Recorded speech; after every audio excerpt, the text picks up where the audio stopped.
नमस्कार, छायाज रेसिपीजमध्ये आज आपण तांदळाच्या पिठापासून दोन मस्त अशा रेसिपीज बनवणार आहोत। चला तर बनवूया पहिली रेसिपी। तर इथे मी 1.5 कप तांदळाचं पीठ घेतलं आहे। तुम्ही जर वाटीने मोजत असाल तर दीड वाटी इथे तांदळाचं पीठ मोजून घ्या।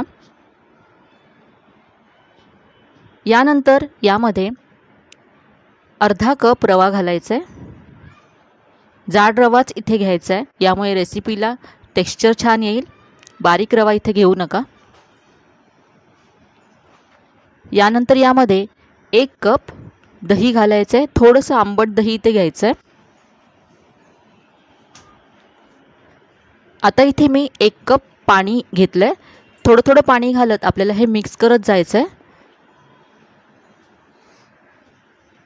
तर इथे पहा, आणखी यामध्ये मी पाणी घातलं आणि याच्यातल्या सगळ्या गुठळ्या काढून टाकायच्यात आणि अगदी स्मूथ असं हे पीठ आपल्याला तयार करून घ्यायचं आहे।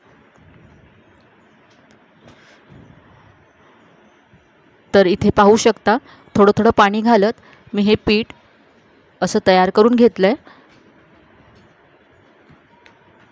आणि इथे पहा, विस्करनी मी हे असं मिक्स करते, म्हणजे सगळ्या गुठळ्या ह्याच्यातल्या निघून जातील। तर इथे पाहू शकता, हे असं घट्ट पीठ मी तयार करून घेतलं आहे आणि अगदी स्मूथ आहे। आता हे आपण झाकून असंच 10 ते 15 मिनिटं बाजूला ठेवूया, म्हणजे याच्यामध्ये जो रवा घातला आहे तो छान फुलेल। तोपर्यंत आपण छानशी चटणी बनवूया। इथे आता मी गॅसवरती एक पॅन गरम करत ठेवला आहे। यामध्ये 1 चमचा तेल घालायचं आहे। तेल गरम झाल्यावरती इथे 2 मोठे चमचे शेंगदाणे घालायचे आहेत। शेंगदाणे भाजून घ्यायचे आहेत।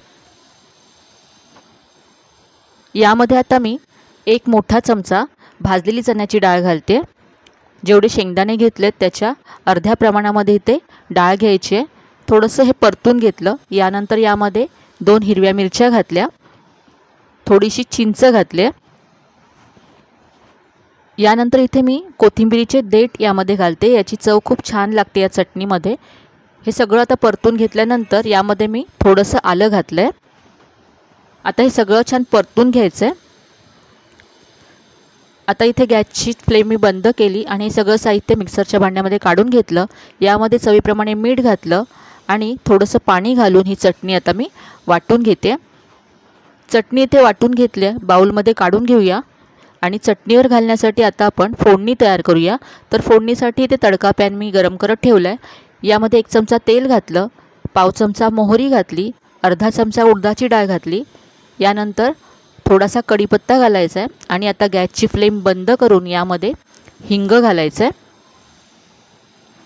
आणि इथे मी आता 1 लाल मिरची यामध्ये घालते। तर ही मस्त अशी खमंग फोडणी तयार झाली आहे। ही फोडणी आता आपण चटणीवरती घालूया। तर इथे पहा, ही मस्त अशी चटणी तयार आहे।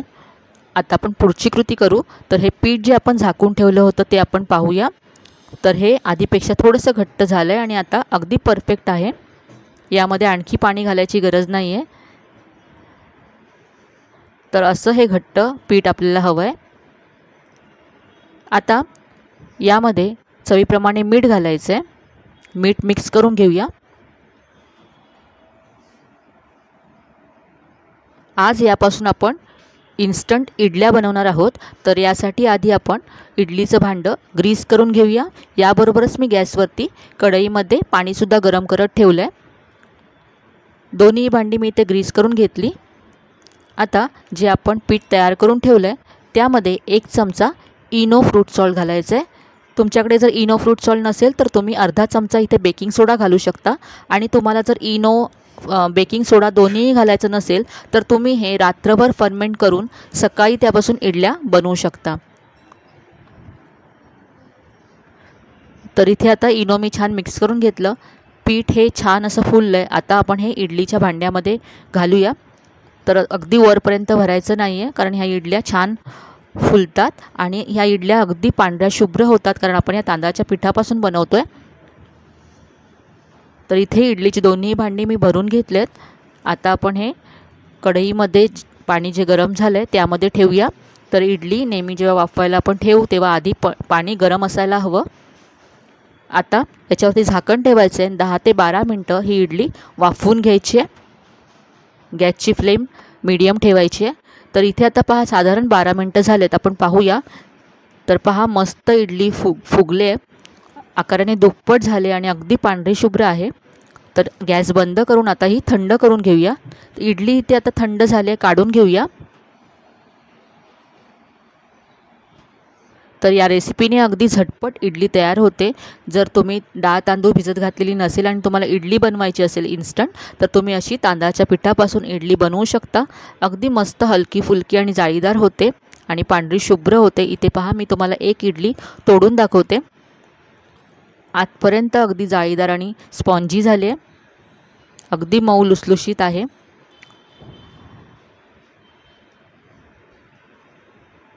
जर तुम्हाला इनो सोडा घालायचा नसेल तर तुम्ही रात्रभर हेच पीठ फर्मेंट करून सकाळी त्यापासून इडली बनवू शकता. तर ही होती आपली इन्स्टंट नाश्त्याची पहिली रेसिपी. आता बनवूया दुसरी रेसिपी. तर इथे मी अर्धा कप तांदळाचं पीठ घेतलं आहे. यामध्ये 2 चमचे गव्हाचं पीठ घालायचं आहे आणि 2 चमचे इथे मी यामध्ये रवा घालते. रव्यामुळे रेसिपी छान कुरकुरीत व्हायला मदत होईल. इथे आता 2 चमचे यामध्ये दही घालायचं आहे. थोडंसं आंबट दही घ्यायचं म्हणजे रेसिपीला खूप छान चव येते आणि आपली रेसिपी आतपर्यंत सॉफ्ट व्हायला मदत होईल दह्यामुळे. आता हे सगळं मिक्स करून घ्यायचं आहे. नंतर यामध्ये आपण पाणी घालू. तर आता पाणी घालून हे आपल्याला घट्ट असंच पीठ भिजवून घ्यायचं आहे. जास्त पातळ करायचं नाही आहे. त्यामुळे थोडं थोडं पाणी घालत जा आणि हे मिक्स करत जा. तर इथे पहा असं घट्ट पीठ मी तयार करून घेतलं, पाहू शकता.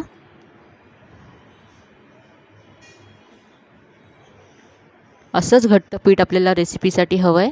हे आता मी असं 2 मिनटं छान फेटून घेते.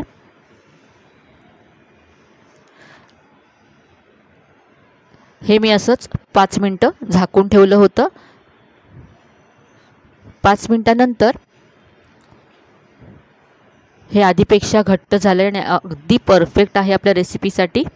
आता यामध्ये आपण पुढचं साहित्य घालूया. तर इथे आता मी बारीक चिरलेला कांदा यामध्ये घालते. यानंतर बारीक चिरलेला कढीपत्ता घालायचा आहे. बारीक चिरलेली हिरवी मिरची इथे घातली आहे. यानंतर किसलेलं आलं घालायचं आहे.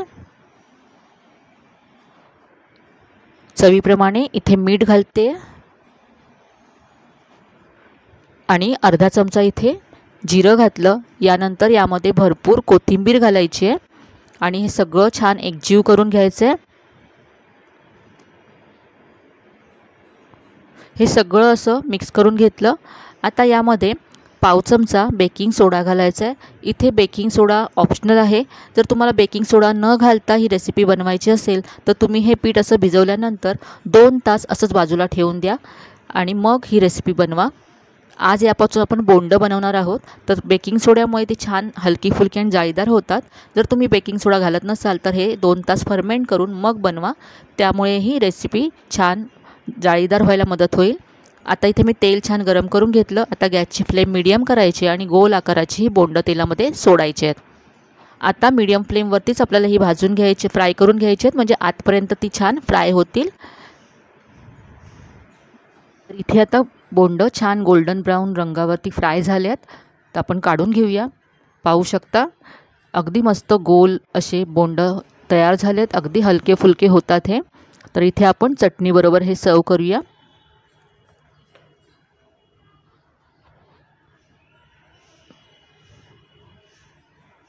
यामध्ये आपण रवा घातला त्यामुळे खूप छान क्रिस्पीपणा सुद्धा येतो. पाहू शकता अगदी मस्त दिसतात आणि चवीला सुद्धा अप्रतिम लागतात. तर ही होती आपली दुसरी रेसिपी. तर आजच्या दोन्ही रेसिपीज तुम्हाला नक्कीच आवडल्या असतील. रेसिपी कशा वाटल्या कमेंटमध्ये कळवायला विसरू नका. रेसिपीज जर आवडल्या असतील तर व्हिडिओला जास्तीत जास्त लाईक करा, शेअर करा. चॅनलवर नवीन असाल तर चॅनलला सबस्क्राईब करायला विसरू नका. चला तर मग पुन्हा भेटूया अशा छान छान आणि नवीन नवीन रेसिपीसह. तोपर्यंत धन्यवाद.